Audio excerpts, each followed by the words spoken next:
महाराज जी की साप्ताहिक कथा संस्करण में आप सभी भक्तजनों का हार्दिक स्वागत है। एक दिन बाबा बुजुर्ग दंपत्ति के घर पहुंच गए।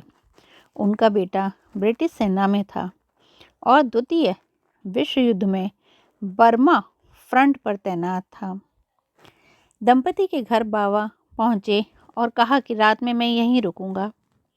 इससे भक्तजन बहुत खुश हो गए, लेकिन उन्हें एक दुख भी था कि उस समय उनके घर में महाराज जी की सेवा के लिए कुछ खास नहीं था। फिर भी उन्होंने जो कुछ था उसी में बाबा का सत्कार किया। इसके बाद बाबा नीम करोरी एक चारपाई पर लेट गए और कंबल ओढ़कर सो गए। सोने से पहले उन्होंने हिदायत दी कि सोते समय उन्होंने कोई डिस्टर्ब ना करे उनको। इस पर दोनों बुजुर्ग भी सोने चले गए। थोड़ी देर बाद महाराज जी कराहने लगे। इससे बुजुर्ग दंपत्ति की नींद खुल गई। वे चारपाई के पास बैठे रहे कि पता नहीं महाराज जी को क्या हो रहा है।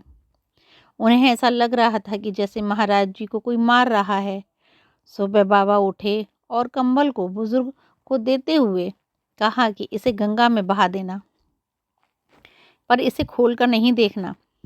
जाते इस वक्त बाबा ने यह भी कहा कि चिंता मत कर, महीने भर में तेरा बेटा लौट आएगा। इधर जब बुजुर्ग कंबल लेकर नदी की ओर जा रहा था तो उन्होंने महसूस किया कि इसमें लोहे का सामान रखा हुआ है। हालांकि बाबा ने उनके यही आदेश दिया था कि कंबल को खोलकर नहीं देखना।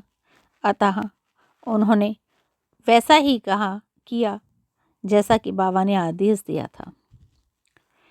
करीब एक माह के बाद बुजुर्ग का इकलौता बेटा बर्मा फ्रंट से लौटा तो वे लोग बहुत खुश हुए और उन्होंने घर पर सबको बताया कि एक दिन दुश्मन की फौज में घिर गया था। रात भर गोलाबारी हुई, उसके सभी साथी मारे गए, लेकिन वह अकेला बच गया। मैं कैसे बचा मुझे नहीं पता। रात भर वह जापानी फौज की गोलाबारी के बीच जिंदा बचा रहा।